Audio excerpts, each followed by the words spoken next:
నమస్తే దోస్తులు, తెలంగాణ శనార్థులు. ఈరోజు మనం వార్తల్లోకి వెళ్దాం. జోరుగా నిర్మాణాలు, వేగంగా చెల్లింపులు. మేడ్చల్లో ఒక వార్త వచ్చింది. ఇదేంటంటే జిల్లాలో 1469 ఇందిరమ్మ ఇల్లు లబ్ధిదారులకు రాష్ట్ర ప్రభుత్వం 5 లక్షల చొప్పున 73.45 కోట్ల నిధులను విడుదల చేసింది. చూసారా, 73.45 కోట్లు విడుదల చేశారు. మరియు దీని గురించి ఇక్కడ మనము వార్త చదువుదాం. అయితే ఇక్కడ నిధులను విడుదల చేసింది. ప్రస్తుతం ఫేజ్ 1 పైలట్ ప్రాజెక్టులో మేడ్చల్ నియోజకవర్గంలో మేడ్చల్, షామీర్పేట, మూడుచింతలపల్లి, కీసర, గట్కేసర్ మండల్లో ఒక్క గ్రామాన్ని ఎంపిక చేసి 288 ఇళ్లను కేటాయించారు. అంటే ఫేజ్ 1లో ఒక్కొక్క గ్రామంలో 288 ఇళ్లను కేటాయించడం జరిగింది. ఇక్కడ క్లియర్గా మనం చూస్తున్నాం. ఇదేంటంటే వీరిలో 130 మంది ఇల్లు నిర్మాణాలు ప్రారంభించగా 76 మంది లబ్ధిదారులకు 78 లక్షల బిల్లులను వారి ఖాతాలో జమ చేశారు. అంటే 78 అంటే 130 మంది ఇళ్ల నిర్మాణాలు ప్రారంభించగా వాళ్ళకి 76 మందికి అక్కడ 78 లక్షల బిల్లులను వారి ఖాతాలో జమ కూడా చేయడం జరిగిందట. మరియు ఈ యొక్క ప్రభుత్వం మరియు ఇల్లు లేని వాళ్ళకి ఇల్లు ఇవ్వడం మనం చూస్తున్నాం. కాకపోతే ఎవరికైతే జాగా ఉండి వాళ్ళకి డబ్బులు లేని వాళ్ళు కూడా ఆ జాగా ఉన్న స్థలంలో డబ్బులు కూడా వేయడం జరిగింది. ఇక్కడ క్లియర్గా మనం చూస్తున్నాం. ఇదేంటంటే జిల్లా ఇన్ఛార్జ్ మంత్రి శ్రీధర్ బాబు, జిల్లా కలెక్టర్ గౌతమ్ ప్రత్యేక పర్యవేక్షణలో ఇందిరమ్మ ఇల్లు నిర్మాణాలు ఊపందుకున్నాయి. ఫేజ్ 1 పైలట్ ప్రాజెక్టులో పొన్నాల, కేశవరం, భోగారం, ఇక్కడ గన్పూర్, సోమారం గ్రామాల్లో ఇందిరమ్మ ఇల్లు నిర్మాణాల పనులు ముమ్మరంగా సాగుతున్నాయి. అంటే ఫేజ్ 1 ఒకటి పెట్టి అక్కడ ఇందిరమ్మ ఇల్లు కంపల్సరీ చేయాలని చెప్పేసి అక్కడ ముమ్మరంగా సాగేలా ప్రభుత్వం చూస్తుంది. అదేవిధంగా లబ్ధిదారులకు మరింత ఉత్సాహం కల్పించేలా సంబంధిత అధికారులు వెంటనే నిర్మాణాల స్థాయిని బట్టి బిల్లులను ఖాతాలో జమ చేస్తున్నారు. పైలట్ ప్రాజెక్ట్ గ్రామాల్లో 71 ఇళ్లకు బేస్మెంట్లు వరకు 71 లక్ష, రూప్ లెవెల్కు 3 లక్షలు మరియు 2 ఇల్లు స్లాబ్లకు 4 లక్షల బిల్లులు లబ్ధిదారులకు బ్యాంక్ ఖాతాలో వేయడం జరుగుతుంది. చూసారా, అంటే ఎవరైతే ఇళ్ల స్థలం ఉండి ఇల్లు కట్టుకునే స్థితిలో లేని వాళ్ళ కొరకు క్రమక్రమం బద్ధించి వాళ్ళకు ఇల్లు ఎవరైతే ఇల్లు కట్టుకోవడానికి బేస్మెంట్కి ఒకటి పెట్టారు. మళ్ళీ ఇంకోటి ఇక్కడ సెకండ్ విడత, మూడో విడత అని మొత్తం 4-5 విడతలలో ఇక్కడ క్రమక్రమంగా డబ్బులు కూడా వేయడం చూస్తున్నాం. ఇక్కడ బేస్మెంట్ల వరకు 71 లక్షలు, రూప్ లెవెల్కు 3 లక్షల, మరో 2 ఇళ్ల స్లాబ్లకు 4 లక్షల బిల్లు లబ్ధిదారులకు ఖాతాలో నేరుగా వేయడం మనం చూస్తున్నాం. అదేవిధంగా ఇక్కడ కలెక్టర్ గౌతమ్ పొట్రు గారు ఏమంటున్నారంటే ఇసుక ఉచితంగా తరలించుకోవాలి. గౌతమ్ గారు ఏమంటున్నారంటే ఇసుకను ఉచితంగా తరలించుకోవాలి అని అంటున్నారు. అదేంటంటే ఇందిరమ్మ ఇల్లు నిర్మాణాల నిబంధన ప్రకారం చేపట్టాలి. ఇసుక ఉన్న ప్రాంతాల నుంచి లబ్ధిదారులు ఉచితంగా తరలించుకోవాలి. జిల్లాలోని 13 స్వయం సహాయక సంఘాలు యూనిట్లలో తయారు చేసిన సిమెంట్ ఇటుకలను తక్కువ ధరకే సరఫరా చేస్తున్నందున కొనుగోలు చేయాలి. పూర్తయిన ఇళ్లకు బిల్లులు వెంటనే జమ చేస్తామని ఇక్కడ తెలియపరుస్తున్నారు. అయితే ఇక్కడ ఏమంటున్నారంటే మన కలెక్టర్ గౌతమ్ పుట్రు గారు ఏమంటున్నారంటే ఇందిరమ్మ ఇల్లు నిర్మాణాలను నిబంధన ప్రకారం చేపట్టాలి అంటున్నారు. నిబంధన ప్రకారం చేపట్టడం చాలా మంచిది. అదేవిధంగా ఇసుక ఉన్న ప్రాంతాల నుంచి లబ్ధిదారులు ఉచితంగా తరలించుకోవాలి. అంటే ఎక్కడెక్కడ ఇసుక ఉన్న ప్రాంతాలు ఎక్కడ ఇసుక కనిపిస్తుందో అక్కడ డైరెక్ట్గా కలెక్టర్ గారే చెప్తున్నారు, మీరు ఉచితంగా తరలించుకోవండి అని చెప్పేసి అక్కడ తెలియపడడం గమనార్థం. అదేవిధంగా జిల్లాలోని 13 స్వయం సహాయక సంఘాల యూనిట్లో తయారు చేసిన సిమెంట్ ఇటుకలకు తక్కువ ధరకే సరఫరా చేసేందుకు కొనుగోలు చేయాలి. పూర్తయిన ఇళ్లకు బిల్లులు వెంటనే జమ చేస్తాం. ఏదైతే పూర్తయిన ఇల్లుకు బిల్లులు వెంటనే జమ చేస్తామని కూడా ఇక్కడ వీళ్ళు తెలియపరుస్తున్నారు. మన ఇందిరమ్మ ఇల్లు వేగవంతం చేయడంలో ఒక మంచి సందర్భమే అని మనము అనుకోవాలి. అదేవిధంగా ఇక్కడ పైలట్ ప్రాజెక్ట్ ఏంటంటే పైలట్ ప్రాజెక్ట్లో ఇంద్రమ్మ ఇల్లు ఇలా అని చెప్పేసి మనకు ఒక చార్ట్ కూడా ఇవ్వడం జరిగింది. అదేంటంటే మండలం షామీర్పేట, గ్రామం పున్నాల, కేటాయింపు 61, ప్రారంభమైన 24, చెల్లింపు 15. అదే ఇది ఒక చార్ట్ కూడా ఇక్కడ మనకు ఇవ్వడం జరిగింది. అదేంటంటే మూడుచింతలపల్లిలో కేశవరంలో కేటాయింపులేమో 101, ప్రారంభమేమో 35, చెల్లింపులేమో 22. కీసరలేమో భోగారం, గ్రామం భోగారం మరియు కేటాయింపు 33, ప్రారంభమేమో 18, చెల్లింపు 17. గట్కేసర్లో గన్పూర్ మరియు కేటాయింపు 70, ప్రారంభం 42, చెల్లింపు 19. అదేవిధంగా మేడ్చల్లో గ్రామం సోమవారం, కేటాయింపు 23, ప్రారంభం 11, మొత్తం చెల్లింపులు 3. చూసారా? అయితే ఇక్కడ మనము గమనించాల్సింది ఏంటంటే చార్ట్ ప్రకారంగా వీళ్ళు క్రమక్రమంగా ఇక్కడ ఇళ్ల స్థలాలు ఎవరైతే స్థలాలు ఉండి కట్టుకోలేని స్థితిలో ఉన్న వారికి ఇక్కడ ఎలా చేయాలి అని చెప్పేసి గౌతమ్ పుట్టు గారు క్లియర్గా స్పష్టం చేయడం జరిగింది. అదేవిధంగా చాలామందికి ఇల్లు స్థలాలు ఉండి అర్జీ పెట్టుకున్నా కూడా కొంతమందికి మాకు ఇంకా రాలేదు అది అని చెప్తున్నారు. కాకపోతే రాని వాళ్ళకు కూడా వాళ్ళని ఎవరైతే అర్హులైన వాళ్ళకి తప్పనిసరిగా అందరికీ వస్తాయని చెప్పేసి ఇక్కడ కొంతమంది అధికారులు కూడా తెలియపరిచారు. మరి అర్హులు ఉన్న వాళ్ళకే వస్తుంది. ఎవరైతే అర్హులు లేని వారు, ఎవరైతే కార్లు, బంగ్లాలు, బిల్డింగ్లు ఉండి మంచిగా ఒక స్థాయిలో ఉన్న వారికి రాదు. అలాంటి వాళ్ళకు అయితే ఈ ఇళ్ల స్థలాలు ఇవ్వడం కూడా చాలా కరెక్ట్ కాదని కూడా మేము హెచ్చరిస్తున్నాం. అదేవిధంగా భాజపా కొత్త కార్యవర్గాలు ఇక్కడ నుంచి జవహర్ నగర్ భాజపా పశ్చిమ శాఖ నూతన కార్యవర్గాన్ని మేడ్చల్ జిల్లా రూరల్ భాజపా అధ్యక్షుడు బుద్ధి శ్రీనివాస్ ప్రకటించారు. అధ్యక్షుడుగా కమల్ను నియమించగా ప్రధాన కార్యదర్శిగా వేపుల సన్ని, మాచర్ల యాదగిరిలను ఎన్నుకున్నారు. కోశాధికారిగా కోమకుల రాజు, ఉపాధ్యక్షులుగా మామిళ్ళ శ్రీనివాస్ రెడ్డి, వనబోజు రాజేశ్వరి మరియు సునీల్ మహేష్ గౌడ్లను నియమించారు. మరో నలుగురు కార్యదర్శులతో నూతన కార్యవర్గాన్ని ప్రకటించారు.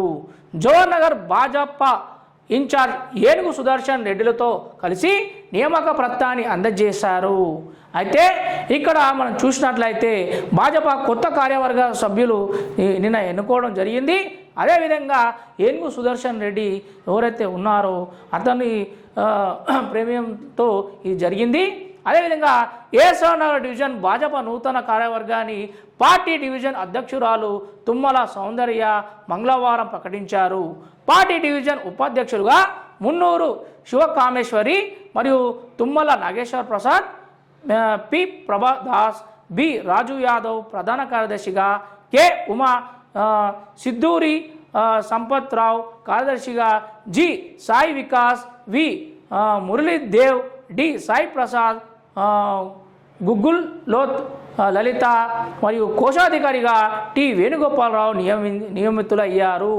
అయితే ఇక్కడ మన జవహర్ నగర్ ప్లస్ మన ఏసరావు నగర్లో ఇక్కడ నియామకం చేసుకోవడం మనం చూస్తున్నాం. అదేవిధంగా 1,98,00,000తో గోడను నిర్మించినట్లుగా కార్పొరేటర్ మందుముల రాజిరెడ్డి తెలిపారు. గోడ నిర్మాణంతో ముంపు సమస్యలు తీరడంతో పాటు ప్రమాదాలు జరగకుండా ఉంటాయన్నారు. మంగళవారం కార్పొరేటర్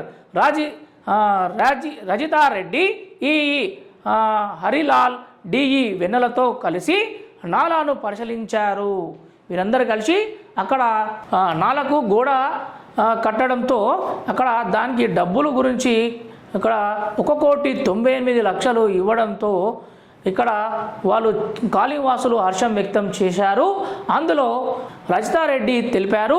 అదేవిధంగా ఈ గోడ నిర్మాణం లేకపోవడంతో చాలామంది చిన్నపిల్లలే కాకుండా వాహనదారులు, పాదచారులు రాత్రి అయితే చాలా ప్రాబ్లంగా ఉంటుందని చెప్పేసి వాళ్ళు కాళీవాసులు వ్యక్తం చేశారు. అదేవిధంగా మంగళవారం corporator Rajitha Reddy, EE Harilal, DE మరియు వెన్నెలతో కలిసి నాలాను పరిశీలించారు. నియోజకవర్గ కాంగ్రెస్ బాధ్యుడు పరమేశ్వర్ రెడ్డి, కాలనీ వాసులు మోహన్ రెడ్డి, నర్సయ్య, శ్రీనివాస్ రెడ్డి, సత్తిరెడ్డి, వెంకటరెడ్డి పాల్గొన్నారు. ఈ కార్యక్రమంలో చూడండి అందరూ కాలనీ వాసులు వచ్చి వాళ్ళ గోడు విన్నవించుకున్నారు, ప్లస్ వాళ్ళ సంతోషం వ్యక్తం కూడా చేయడం జరిగింది. ఇది ఇక్కడ 1,09,00,000తో గోడ నిర్మాణం చేయడంతో వాళ్ళ ఆనందానికి ఈ హద్దులు లేవు, చాలా హ్యాపీగా ఉన్నారు వాళ్ళు. అదేవిధంగా ముమ్మరంగా వరద ముంపు నివారణ చర్యలు అని ఇంకో వార్త చూస్తున్నాం. ఇది ఎక్కడో కాదు, మన జవహర్ నగర్లోనే. ఇక్కడ ఏంటంటే వ్యర్థాలు తొలగింపు పరిశీలిస్తున్న కమిషనర్ వసంత మేడం గారు అక్కడ మొత్తం మోరిలో వ్యర్థాలతో నిండిపోయి మొత్తం డ్రైనేజ్ మొత్తం పొంగిపోవడం మనం గమనిస్తున్నాం. అలాంటి మోర్లు కూడా మొత్తం క్లీన్ చేసి మొత్తం సాఫ్ చేపిస్తున్నారు. ఇదేంటంటే మన పట్టణంలో లోతట్టు ప్రాంతాల్లో వరద ముంపు నివారణకు ముమ్మర చర్యలు చేపడుతున్నట్లు జోనర్ కమిషనర్ వసంత అన్నారు. ఇక్కడ 100 రోజుల ప్రణాళికలతో భాగంగా పలు ఖాళీలో నాలాలో వ్యర్థాలను తొలగించి కాలువలను శుభ్రం చేయించారు. పట్టణంలో పారిశుద్ధ నివారణ, పర్యావరణ పరిరక్షణలతో పాటు పలు అంశాలపై ప్రజలను చైతన్యపరుస్తున్నట్లు తెలిపారు. పట్టణ పరిధిలో నూతన వాణిజ్య వ్యాపార నివారణకు దరఖాస్తు చేసుకున్న వారికి ట్రేడ్ లైసెన్సు జారీ చర్యలు తీసుకుంటున్నట్లు చెప్పారు. మేనేజర్ నాగేష్ బాబు, ఆర్ఓ వెంకటేశం, పారిశుద్ధ నివారణ అధికారులు కృష్ణప్ప పాల్గొన్నారు. ఇక్కడ వసంత మేడం గారు అక్కడ ఎవరైతే ఇక్కడ ప్రాబ్లం ఉందో, అక్కడ డ్రైనేజ్ ప్రాబ్లము, అక్కడ వెంటనే ఉటావుటున వెళ్ళి సిబ్బందితో పాటు మొత్తం అంతా క్లీన్ చేయించి, అదేవిధంగా ఎవరైతే దుకాణదారులు ఉంటారో వాళ్ళకి ట్రేడ్ లైసెన్స్ కూడా మేము ఇస్తున్నాము, మీరు వచ్చి వెళ్ళండి అని చెప్పేసి కూడా మనం చూస్తున్నాం. రోడ్ల ఇలా రాకపోకలేలా అని చెప్పేసి వార్త చూస్తున్నాం. ఇది ఎక్కడో కాదు, ఇక్కడ జమ్మిగడ్డలో. ఈ జమ్మిగడ్డలో ఏమైందంటే ఎల్లారెడ్డిగూడ మార్గంలో వర్షాలకు రోడ్లు కొట్టుకుపోయాయి. చూసారా, వర్షాకాలం వస్తే మొత్తం రోడ్లన్నీ కొట్టుకుపోవడమే కాకుండా గుంతలుగా మారిపోవడంతో వాహనదారులు చాలా ఇక్కట్లు పడి చాలామందికి యాక్సిడెంట్లు కూడా కావడం మనం గమనిస్తున్నాం.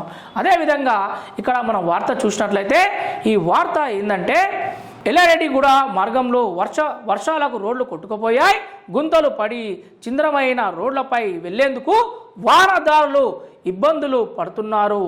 వర్షం కురిస్తే గుంతలో నీరు చేరి కనిపించక ప్రమాదాలు జరుగుతున్నాయి. ఈ మార్గం ప్రతి శనివారం సంత సమయంలో అత్యంత రద్దీగా ఉంటుంది. అధికారులు స్పందించి రోడ్డు విస్తరించి అభివృద్ధి చేయాల్సి ఉంది అని చెప్పేసి ఇక్కడ మనం వార్త చూస్తున్నాం. అయితే ఇలాంటి వార్తలు మనకు ఈ వర్షాకాలం వస్తే చాలా ఉంటాయి. ఎందుకంటే ఎండాకాలంలో మనకి కనిపించవు కాబట్టి బురదతో నిండిపోయి ఎక్కడ ఏ రంధ్రం ఉందో తెలియకుండా చాలామంది వాహనదారులు అందులో స్పీడ్గా వెళ్ళి అందులో పడి కొంతమందికి దెబ్బలు గాయాలు కూడా పడడం మనం చూస్తున్నాం. అందుకోసమే ఎండాకాలంలో రోడ్లను మరమ్మతు చేస్తే ఈ వర్షాకాలంలో నీరంతా ఒకే వైపు వెళ్ళి అట్లా అక్కడ గుంతలు కాకుండా మనం చూస్తున్నాం. అదేవిధంగా వీళ్ళు అధికారులు చూసి ఇక్కడ రోడ్లు ఎక్కడెక్కడ ప్రాబ్లంలు ఉన్నాయో అవి వర్షాకాలం పడకముందుకే అవి సెట్ చేసుకుంటే నెక్స్ట్ వర్షాకాలంలో ఎవరికి ఏ హాని జరగకుండా ఉంటుంది. ఎలివేటెడ్ కారిడార్ పై ప్రజాభిప్రాయ సేకరణ అని చెప్పేసి ఒక వార్త చూస్తున్నాం. భూ సమస్యల పరిష్కారానికే రెవెన్యూ సదస్సులు అని మరో వార్త చూస్తున్నాం. వార్డుల విభజన వరుస క్రమంలో చేపట్టాలి అని చెప్పేసి మేడ్చల్ పట్టణంలో నూతనంగా ఏర్పడిన ఎల్లంపేట మున్సిపాలిటీలు వార్డు విభజన వరుస క్రమంలో చేపట్టాలని మున్సిపాలిటీకి చెందిన భాజపా నాయకులు మంగళవారం కమిషనర్ నిత్యానందను కోరుతూ వినతి పత్రాన్ని అందజేశారు. ఎల్లంపేట మాజీ సర్పంచ్ జగన్ కూడా తదితరులు పాల్గొనడం జరిగింది. అదేవిధంగా తొలగింపులో నిర్లక్ష్యం తగదు అని చెప్పేసి మరో వార్త. బొంతు రామ్మోహన్కు సత్కారం. ఇక్కడ ఏం సత్కారం చేశారో చూద్దాం. టీపీసీసీ ఉపాధ్యక్షుడుగా నియమితులైన మాజీ మేయర్ బొంతు రామ్మోహన్ను మంగళవారం చెర్లపల్లి డివిజన్ కాంగ్రెస్ నేతలు సత్కరించి అభినందనలు తెలిపారు. రజక వృత్తిదారులు సమస్యలపై 17న ధర్నా. అంటే ఈ యొక్క రజక సోదరులు వృత్తిదారులకు సమస్యలపై 17న ధర్నా చేస్తున్నారట. మరి ఏందో చూద్దాం. రజక వృత్తిదారులకు సమస్యలను వెంటనే పరిష్కరించాలని ఆ సంఘం మేడ్చల్ మల్కాజ్గిరి జిల్లా అధ్యక్ష కార్యదర్శులు సౌడారం సుభద్రమ్మ, జ్యోతి, ఉపేందర్ డిమాండ్ చేశారు.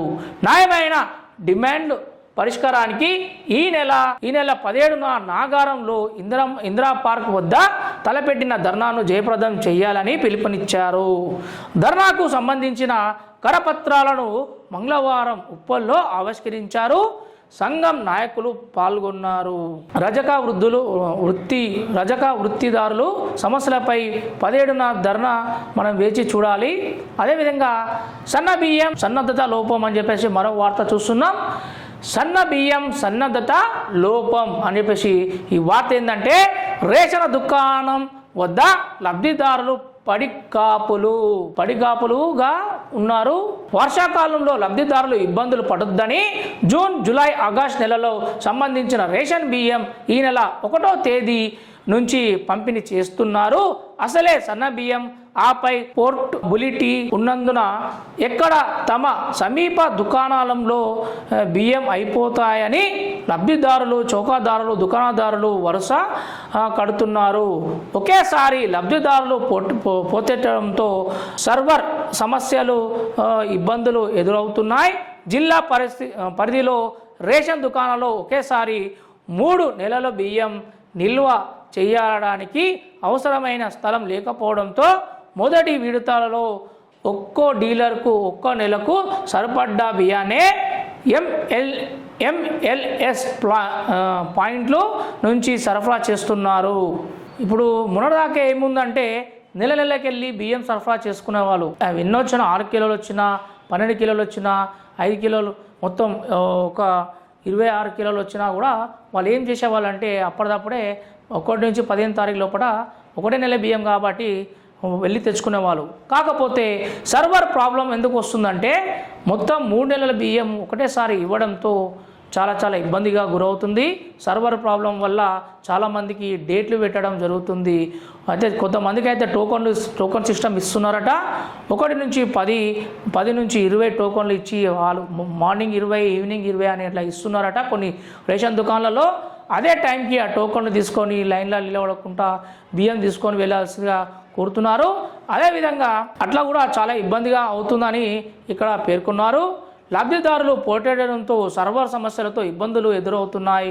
జిల్లా పరిధిలో రేషన్ దుకాణాలు ఒకేసారి 3 నెలల బియ్యం నిల్వ చేయడానికి అవసరమైన స్థలం లేకపోవడంతో ఇక్కడ మొదటి విడతలో ఒక్కో డీలర్కు 1 నెలకు సరిపడ్డ బియ్యానే ఎంఎల్ఎస్ పాయింట్ల నుంచి సరఫరా చేస్తున్నారంట.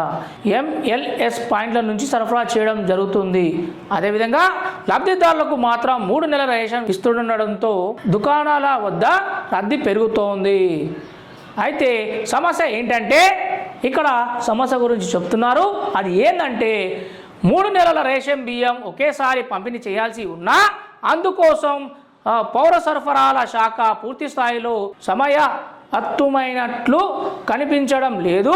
ఒక్కో లబ్ధిదారులకు ఒకేసారి వేలిముద్ర వేయడం ద్వారా 3 నెలల బియ్యాన్ని తూకం వేసి ఇచ్చేలా ఈ పాస్ యంత్రాల సాఫ్ట్వేర్ను ఇప్పటి వరకు అప్డేట్ చేయలేదు. 3 నెలల రేషన్ పంపిణీలో ఆలస్యాన్ని అరికట్టేందుకు ఈ పాస్ సాఫ్ట్వేర్ నిబంధనలను సడలించాలని లబ్ధిదారులు కోరుతున్నారు. ఈ పాస్ అనేది వస్తే వీళ్ళకి ఎవరైతే బియ్యం తీసుకోవాలనుకున్నవారో వాళ్ళకి టైం అనేది కరెక్ట్ టైం సకాలంలో వెళ్ళిపోతాయి. కానీ అది ఇంకా అప్డేట్ కాలేదంట. అప్డేట్ అయ్యేదాకా మనం వేచి చూడాలి. అప్పటి వరకు ఈ దుకాణదారులకు ప్లస్ ఇక్కడ ఎవరైతే వినియోగదారులు వస్తారో వాళ్ళకి చాలామందికి ప్రాబ్లంగా మనం చూస్తున్నాం. ఈ ప్రాబ్లం సాల్వ్ అయ్యేటప్పుడు ఎప్పుడైతుందో ఏదో తెలీదు. కాకపోతే వేచి చూడాలి. ఈ పాస్ వచ్చే వరకు పేదలకు స్ట్రీట్ కాజ్ సంస్థ చేయూతనంట. ఇక్కడ దుస్తులు పంపిణీ చేస్తున్న విద్యార్థులు ఇక్కడ మనం న్యూస్ చూస్తున్నాం. గట్కేసర్లో ఇదేంటంటే గట్కేసర్ మున్సిపాలిటీ పరిధిలో కొండాపూర్ సంస్కృతి ఇంజనీరింగ్ కళాశాలలో ఇటీవల ఏర్పాటైన స్ట్రీట్ కార్స్ సంస్థ ద్వారా విద్యార్థులు పలు సేవా కార్యక్రమాలు నిర్వహిస్తున్నారు. విద్యార్థులు ఈ యొక్క స్వచ్ఛంద సంస్థ ద్వారా ఇక్కడ మున్సిపాలిటీ పరిధిలో కొండాపూర్ సంస్కృతి ఇంజనీరింగ్ కళాశాలలో విద్యార్థులు ఏం చేస్తున్నారంటే సేకరించిన దుస్తులు, నిత్యావసర సరుకులు సరఫరాలను మంగళవారం పేదలకు పంపిణీ చేశారు. రానున్న రోజుల్లో మరిన్ని కార్యక్రమాలు నిర్వహిస్తామని సేవా సంస్థ అధ్యక్షుడు దినేష్ చెప్పారు. సంస్థ ప్రతినిధులు అభిజిత్, నవీన్, హన్సిక, నిఖిలేష్ మరియు సంజయ్, అక్షయ తదితరులు పాల్గొన్నారు. అంటే ఇలాంటి సేవా సంస్థలు ఎన్ని ఉంటే అంత మంచిది. ఎవరికైతే కనీసం కట్టుకోవడానికి బట్టలు కూడా ఉండవు, ఒక వారానికి ఒక డ్రెస్ వేసుకునే దౌర్భాగ్య పరిస్థితి కొన్ని చోట్ల మనం చూస్తున్నాం. అలాంటి వారికి ఇక్కడ దుస్తులు పంపిణీ చేస్తున్న విద్యార్థుల పేరు మీద చాలా హర్షించదగిన విషయం. పేదలకు స్ట్రీట్ కార్ సంస్థ చేయూత చేయడం చాలా మంచిది. అలాంటి స్వచ్ఛంద సంస్థలు ఇంకెన్నున్నా కూడా ఎవరికైతే నిరుపేదలను గుర్తించి వాళ్ళకు ఇవ్వడం చాలా మంచిదిగా మేము కూడా భావిస్తున్నాం. అదేవిధంగా ఇంకో వార్త చూస్తున్నాం. ఖాళీలో సమస్యలు పరిష్కారంపై శ్రద్ధ అని చెప్పేసి సమస్యలు వింటున్న కమిషనర్ వెంకట గోపాల్ తదితరులు, ఇది తుమ్ముకుంట వార్త. అదేవిధంగా ఇంకా వార్తలు చూస్తున్నాం. భూగర్భ డ్రైనేజీల పనులు పరిశీలన అని చెప్పేసి నాచారంలో వార్త. పట్టణ శుభ్రతకు సహకరించండి, మహిళలతో మాట్లాడుతున్న కమిషనర్ చంద్రశేఖర్, ఇది గట్కేసర్ వార్త. అదేవిధంగా గుర్రపు డెక్క నివారణకు చర్యలు అని చెప్పేసి ఇది ఒక వార్త చూస్తున్నాం. ఈ గుర్రపు డెక్క ఎండాకాలం ఎండింగ్లో వస్తుంది, మరి వర్షాకాలంలో ఇవన్నీ తొలగించడానికి చాలా అవస్థలు పడుతుంటారు. ఇదేంటంటే పర్వత్పూర్ పోచమ్మ కుంటలో గుర్రపు డెక్కను నివారించాలని మున్సిపల్ కమిషనర్ అధికారుల సిబ్బందికి సూచించారు. ఈ నెల జూన్ 10న గుర్రపు డెక్కను తొలగించడం శీర్షికతో ఈనాడులో ప్రచురితమైన కథనానికి స్పందించారు. మంగళవారం కుంటను పరిశీలించి గుర్రపు డెక్కను నివారణ డ్రోన్లతో మందును పిచికారీ చేశారు. అదేవిధంగా ఈ గుర్రపు డెక్క అనేది చెరువులను కనిపించకుండా చేయడం మనం చూస్తున్నాం. మన ఈనాడు వార్తకు కథనం ప్రకారం వాళ్ళు వచ్చి ఆ గుర్రపు డెక్కను డ్రోన్లతో తీయడం గమనిస్తున్నాం. అదేవిధంగా ఇక్కడ మన చిన్నాపూరు, మన ఇక్కడ అంబేద్కర్ నగర్ చెరువు, ఈదుల చెరువు, ఇక్కడ కూడా చాలా గుర్రపు డెక్క పేరుకుపోయింది. అదేవిధంగా మన నేరేడ్మేట్లో ఇక్కడ కూడా రామకృష్ణపురం చెరువు, మన సఫీర్గూడ చెరువు కూడా ఇలా గుర్రపు డెక్క నిండిపోవడంతో అక్కడ నీరు కనిపించకపోవడంతో చాలా ప్రజలు ఆహ్లాదకరాన్ని కోల్పోతున్నారు. ఇలాంటి వాళ్ళ కొరకు ఇవి ఎక్కడ ఏ సమస్య వచ్చినా వెంటనే ఇక GHMC వాళ్ళు చూసి గమనించి ఈ గుర్రపు డెక్కను తొలగించేస్తే చాలా బాగుంటుందనిగా కోరుతున్నాం. అదేవిధంగా మరో వార్త వచ్చి కంచె లేక ప్రమాదకరంగా అని చెప్పేసి ఇక్కడ వార్త చూస్తున్నాం. ఇక్కడ నాచారం పటేల్కుంట చెరువు బాక్స్ కల్వర్టు వద్ద వరదనాలకు కంచె లేకపోవడంతో ప్రమాదకరంగా ఉంది. ఈ మార్గంలో రాకపోకలు సాగించే వాహనాలను, పాదచారులకు, చిన్న పిల్లలకు నిత్యం ప్రమాదాల బారిన పడుతున్నారు. నాలకు రక్షణగా కంచె ఏర్పాటు చేయాలని అధికారులు మొరపెట్టుకున్నా పట్టించుకోకపోవడం లేదని స్థానికులు వాపోతున్నారు. మరియు కొంతమంది ఎన్నిసార్లు మొరపెట్టుకున్నా కూడా, ఎన్ని వార్తలకు ఇచ్చినా కూడా కొంతమంది పట్టించుకోరు. సిబ్బంది కొరత ఉంటుంది, నిధులు కొరత ఉంటుంది అని చెప్పేసి కొంతమంది దాటేస్తుంటారు. కానీ అలా దాటేసిన వారికి ఇది చాలా ఇబ్బందిగా మారుతుంది. ఇక్కడ వీళ్ళ గోడు అనేది విన్నవించుకుంటున్నారు. వాళ్ళ సమస్యలు ఏందో పరిష్కారం త్వరలో ముమ్మరం చేయాలి. ఇంకోటి శుభ్రతకు సహకరించండి అని చెప్పేసి ఇక్కడ మహిళలతో మాట్లాడుతున్న కమిషనర్ చంద్రశేఖర్, ఈ వార్త ఆల్రెడీ చదివాం. ఇక్కడ హామీలు అమలు చేస్తున్నామని చెప్పేసి మన బోడుప్పలో వార్త చూస్తున్నాం. ఇందిరమ్మ గృహానికి శంకుస్థాపన చేస్తున్న వజ్రేష్ యాదవ్. ఇక్కడ వజ్రేష్ యాదవ్ గారు ఇక్కడ మన బోడుప్పల్లో ఇందిరమ్మ ఇళ్లకు శంకుస్థాపన చేస్తున్నారు. అదేంటంటే ప్రజలకు ఇచ్చిన హామీలను కాంగ్రెస్ ప్రభుత్వం నెరవేర్చేందుకు కృషి చేస్తుందని టీపీసీసీ ఉపాధ్యక్షుడు తోటకూర వజ్రేష్ యాదవ్ అన్నారు. మంగళవారం బోడుప్పల్లో ఇందిరమ్మ ఇల్లు నిర్మాణ పనులకు ఆయన శంకుస్థాపన చేశారు. మాజీ మేయర్ అజయ్ యాదవ్ మాట్లాడుతూ బడుగు బలహీన వర్గాల ప్రభుత్వం అందుకుంటుందన్నారు.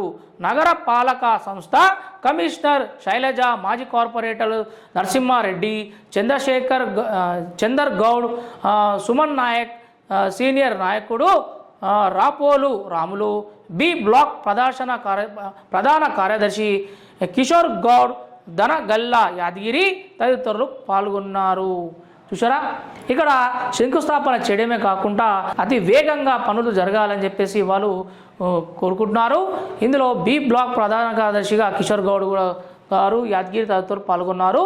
ఇక్కడ కీసర్లో ఇందిరమ్మ ఇల్లు నిర్మాణానికి కాంగ్రెస్ పార్టీ మేడ్చల్ నియోజకవర్గం ఇన్ఛార్జ్ వజ్రేష్ యాదవ్ మంగళవారం ముగ్గులు పోశారు. ఈ సందర్భంగా ఆయన మాట్లాడుతూ ప్రభుత్వ నిధులు విడుదల చేసినందుకు నిర్మాణాలు చేపట్టాలని సూచించారు. కాంగ్రెస్ ప్రభుత్వం ఇందిరమ్మ ఇళ్లను కేటాయించడంతో పేదల సొంతింటి కళ తీరుతుందని అన్నారు.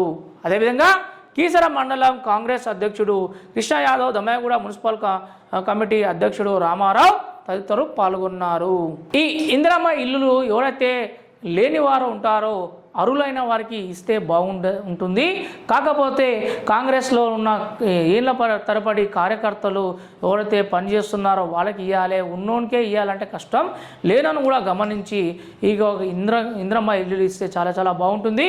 అదేవిధంగా ఇది చాలా మంచి పథకం. ఎవరికైతే ఇల్లు లేని వాళ్ళు ఉంటారో, కిరాయిలో ఉంటారో వాళ్ళకి ఇవ్వడం చాలా సంతోషకరం.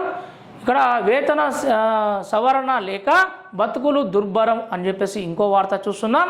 కలెక్టరేట్ ముందు బిఎంఎస్ జిల్లా ప్రతినిధులు ధర్నా కూడా చేశారు. అదేవిధంగా మరో వార్తకి వెళ్దాం. మల్లాపూర్ 64 లక్షలతో సీసీ రోడ్లంట. మల్లాపూర్లో పనులు ప్రారంభిస్తున్న ఎమ్మెల్యే బండారు లక్ష్మారెడ్డి మరియు కార్పొరేటర్ దేవేందర్ రెడ్డి అనే ఒక వార్త చూస్తున్నాం. ఇక్కడ మరో వార్త, వైభవంగా నిమిషాంబిక దేవి వార్షికోత్సవాలు, అమ్మవారికి అభిషేకం చేస్తున్న విద్యా అరణ్య భారతి స్వామి, బోల్తా పడిన ట్యాంకర్ తొలగిస్తుండగా మంటలు అని చెప్పి వార్త చూస్తున్నాం. ఆర్థిక ఇబ్బందులతో సెక్యూరిటీ గార్డ్గా ఆత్మహత్యనంట. మరో వార్త, తీర్థయాత్రలకు వెళ్ళొచ్చేసరికి ఇల్లు గుళ్ళు. వీళ్ళు ఏం చేశారంటే కాపురాలో వార్త చూస్తున్నాం. ఇంటి యజమాని తీర్థయాత్రలకు వెళ్ళి వచ్చేసరికి దొంగలు తాళాలు పగలగొట్టి బీరువాని 31 తులాల బంగారం, 2 కిలోల వెండి, ఇక్కడ 1,50,000 నగదు ఎత్తికెళ్లారు. చూసారా, ఈ దొంగలకు ఏం పని ఉంటుందంటే రాత్రి తెల్లందాకా తిరగాలి, ఏ ఇంటికి ఏ తాళం ఉంది, ఎన్ని రోజుల నుంచి తాళం ఉంది గమనించి అప్పుడు దొంగలు రాత్రి పని కానిస్తారు. ఈ రోజుల్లో సీసీ కెమెరాలు ఉన్నా కూడా భయపడడం లేదు. ఎందుకంటే ఆ సీసీ కెమెరాలకు స్ప్రే కొడుతున్నారు, బెలూన్స్ అడ్డం పెడుతున్నారు, ఇంకా బట్టలు కట్టేస్తున్నారు.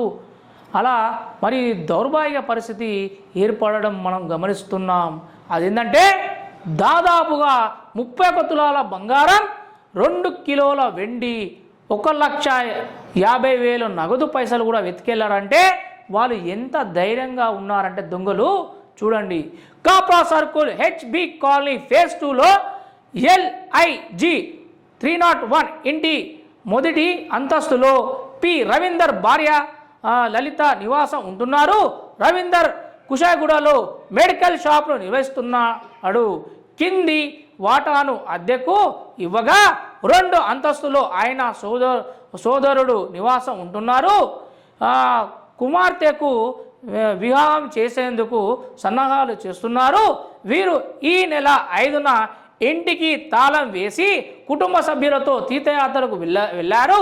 మంగళవారం ఉదయం తిరిగి వచ్చేసరికి ఇంటికి తాళాలు పగలగొట్టి ఉన్నాయి. తీర్థయాత్రలకు వెళ్ళినప్పుడు అసలే హాలిడేస్, పిల్లలను తీసుకెళ్ళి తీర్థయాత్రలకు వెళ్ళాలి, ఇంటికి పెద్ద తాళం వేసాము, ఇంటికి మంచి సీసీ కెమెరాలు పెట్టాము, మా ఇంటికి ఏం కాదు అని భద్రత ఉంది, ఇంటి పక్కలో కూడా చెప్పాము అని చాలామంది భావిస్తారు సుమా.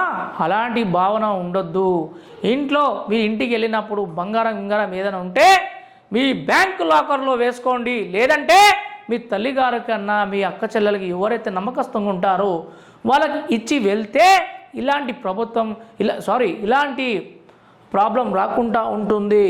అదేవిధంగా మంగళవారం ఉదయం తిరిగి వచ్చేసరికి ఇంటికి తాళాలు పగులుకొట్టుకు ఉన్నాయి. లోపలికి వెళ్ళి చూసేసరికి దొంగలు పడక గదిలో బీరువా తెరిచి నగదు, బంగారం, వెండి వస్తువులను ఎత్తికెళ్లారు. Kushaiguda ACP Y Venkat Reddy, inspector Bhaskar Reddy, SI Srinivas, DS Sunil ఘటనా స్థలానికి సందర్శించి విచారణ చేపట్టారు. ఇక్కడ క్లూస్ టీం ఆధారాలు సేకరించారు. బాధితుడి ఫిర్యాదుతో కేసు నమోదు చేశారు. అయితే కొంతమంది దొంగలు దొంగతనం చేస్తారు కానీ ఇట్టే దొరికిపోతారు. ఎందుకంటే అప్పట్లో ఆ రోజుల లెక్క కాకుండా అప్పుడు మనుషులను సేకరించి మనుషుల సమాచారం అడిగేవాళ్ళు. కానీ గల్లీకి సీసీ కెమెరా ఉంది కాబట్టి దొంగలు ఈజీగా దొరికిపోతున్నారు. కానీ దొంగలు దొంగతనం చేసి ఈజీగా ఇట్లెళ్ళి ఇట్లా వచ్చేస్తున్నారు. వాళ్ళు కూడా అంత ఈజీగా అరే దొంగతనం చేస్తున్నాము, అరే 1 కోటి రూపాయలు ఎత్తుకెళ్ళాము, 50 లక్షలు దాచిపెట్టి 50 లక్షలు తీసుకున్నాం అని చెప్పేసి మళ్ళీ వాళ్ళు రిటర్న్ వచ్చి మళ్ళీ యథేచ్ఛగా వాళ్ళు దొంగతనం చేసుకుంటా ఈ డబ్బులు తిరుగుకుంటా మంచి ఎంజాయ్ చేయడం మనం చూస్తున్నాం. ఇలాంటి వారికి కఠిన శిక్షలు 3rd డిగ్రీ ఇస్తే కానీ వాళ్ళకు భయం అనేది రాదు. తినుబండారాల తయారీ స్థావరంపై దాడి. మెట్పల్లిలో ఒక వార్త, కుక్కల దాడిలో 25 గొర్రెలు మృతి అంట. ఈ వార్త మన గట్కేసర్లో వచ్చింది.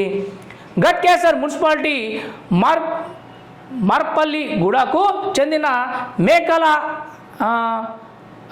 ఐలయ్యకు చెందిన గొర్రెలు మందపై మంగళవారం తెల్లవారుజామున కుక్కలు దాడి చేయడంతో 25 గొర్రెలు చనిపోయాయి.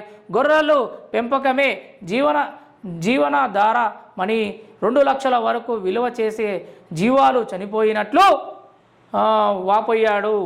మండల పరిశుద్ధ వైద్యాధికారి పద్మిని సంఘటన స్థలానికి చేరుకొని పరిశీలించారు. ఎంత దారుణం అంటే వీధి కుక్కలు ఒక్కొక్కసారి చూస్తే జాలి కంటాము, ఇంకొకసారి చూస్తే బాధ అనిపిస్తుంది, ఇంకొకసారి అయితే కోపం వస్తుంది. అలాంటి వీధి కుక్కలు చాలా ఉన్నాయి బయట. తిండి లేక తిప్పలు లేక బయట చికెన్ వేస్టేజ్ కానీ ఇలాంటి వ్యర్థాలతో తిని పిచ్చి కుక్కలు కొన్ని కరుస్తున్నాయి. అలాంటి కుక్కలను మనం గమనించి ఇక్కడ కుక్కలు పట్టుకునే వారికి చెప్తే కానీ మనకి ఫ్యూచర్లో ఏ ప్రాబ్లం ఉంటుంది. కాకపోతే కొంతమంది తెలియక కుక్కనే కదా అని తెలియకుండా పక్క పొంటి కూడా పోతుంటారు. అలాంటి సంఘటనే చాలా చోట్ల జరిగాయి. అదేవిధంగా ఈ గొర్రెలు నోరులేని జంతువు కాబట్టి సేమ్ గొర్రెలు దాదాపుగా 20 గొర్రెలు చనిపోవడంతో అక్కడ 2 లక్షలకు పైగా 25 గొర్రెలు 2 లక్షల పైకి చిలుకు అతను నష్టపోవడం జరిగింది. ఇలాంటి వాళ్ళను ప్రభుత్వం గుర్తించి వాళ్ళకు కూడా అంతో కొంత ఎక్స్గ్రేషా ఇస్తే డబ్బులు ఇస్తే వాళ్ళు కూడా సంతోషపడతారు. ఇంకోటి 7 దొంగల ముఠ అరెస్ట్ అంట. భూపాలపల్లిలో న్యూస్ మరియు ఆ వార్త.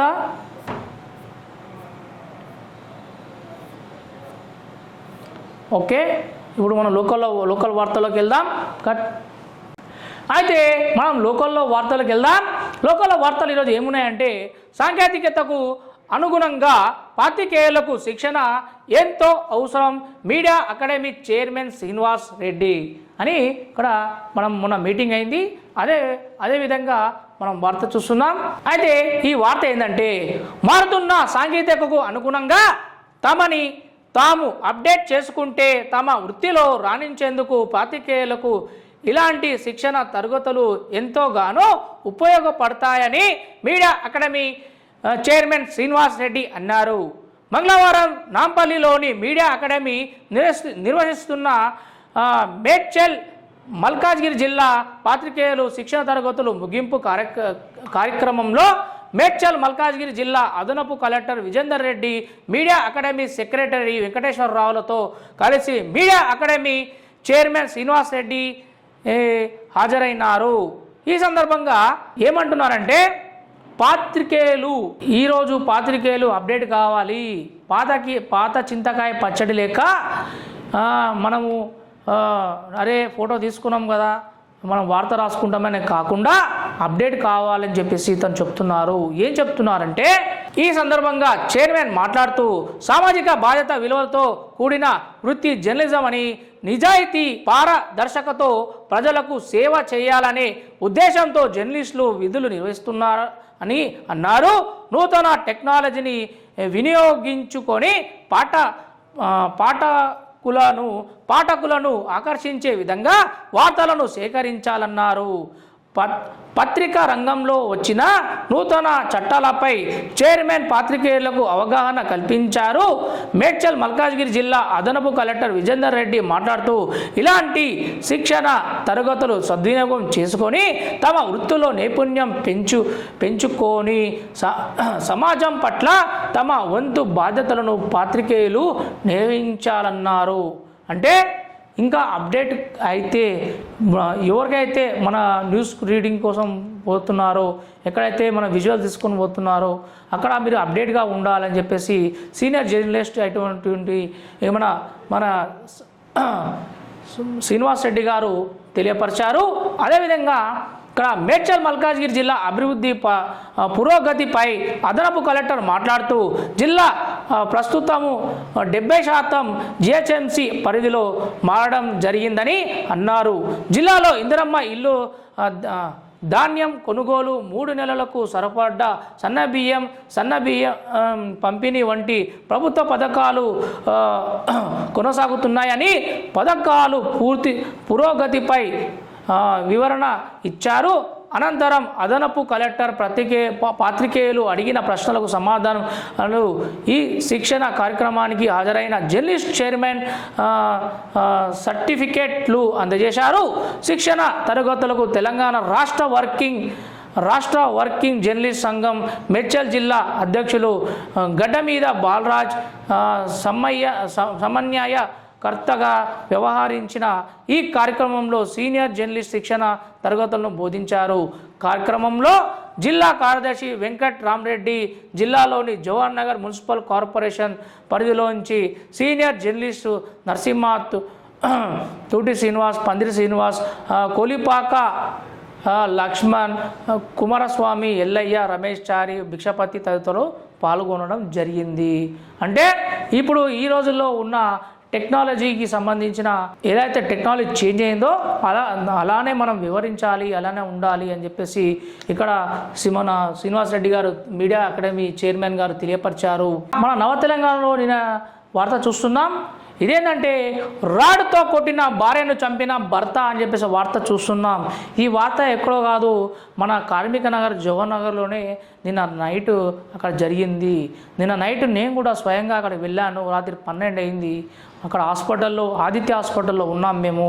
అక్కడ మాకు మాకు సమాచారం వచ్చిన వెంటనే అక్కడికి వెళ్ళి అక్కడ ఏమేమి జరిగిందో అక్కడ మనం చూసి మొత్తం అన్ని అప్డేట్స్ అన్నీ మనం పోలీసులకు పంపించి వార్తను సేకరించి మనం వార్త కూడా మన జరపల్లెం ఛానల్, మన బల్గం ఛానల్ కూడా వచ్చింది.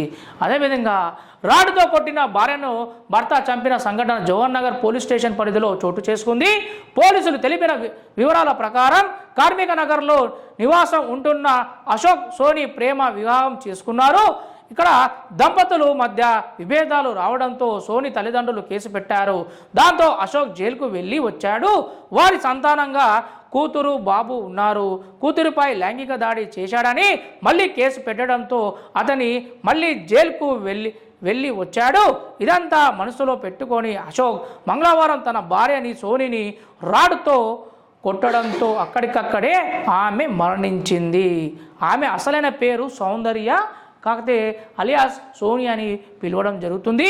ఇక్కడ ఇది వచ్చేసి స్థానికులు పోలీసులు సమాచారం ఇవ్వడంతో కేసు నమోదు చేసుకొని పోలీసులు దర్యాప్తు చేస్తున్నారు. మృతురాలి సోని ఫైల్ ఫోటో ఇది. అయితే నిన్న వాళ్ళు పిల్లలు గోడున ఏడుస్తుంటే అక్కడ మనసు చిలించిపోయింది. చాలామంది చూసేవాళ్ళు ఇదేందిరా నాయనా అని చెప్పేసి చాలామంది బాధపడుతున్నారు. ఇతని వెనుకల ఇంత నేర చరిత్ర ఉన్నా కూడా ఇతను మళ్ళీ తిరిగి వచ్చి అదే అగత్యం చేయడంతో ఆ భార్య అక్కడికక్కడే కుప్పకూలి పడిపోయి చనిపోయింది. అదేవిధంగా ఇతను ఒక చిన్న పిల్ల వాళ్ళ పాప కూతురు సొంత కూతురునే లైంగిక దాడి చేయడంతో ఫోక్స్ చట్టం కేసు కింద ఇతన్ని జైల్లో కూడా వేశారు. వేసి వచ్చిన తర్వాత కూడా ఇతను బుద్ధి మారలేకపోవడంతో భార్య మీద అనుమానంతో భార్యని రాడుతో కొట్టి చంపగా అక్కడికక్కడే భార్య చనిపోవడం మనం చూశాం. ఇలాంటి వాళ్ళు ఉన్నంత వరకు మన సమాజం ముందుకు పోదు. అందుకే ఇలాంటి వరకు కఠినంగా శిక్షించి జైల్లో యావజ్జీవ కారాగార శిక్ష వేసి కటకడ పాలు వేయాలి ఇలాంటి వాళ్ళను. అదేవిధంగా రాడ్తో కొట్టగానే అక్కడ చుట్టుపక్కల కూడా చూసి స్థానికులు వాళ్ళు చూసి వాళ్ళు కంప్లైంట్ పోలీసులకి ఇవ్వడంతో అక్కడక్కడ చనిపోయిన మృతురాల్ని గాంధీ హాస్పిటల్ తరలించారు.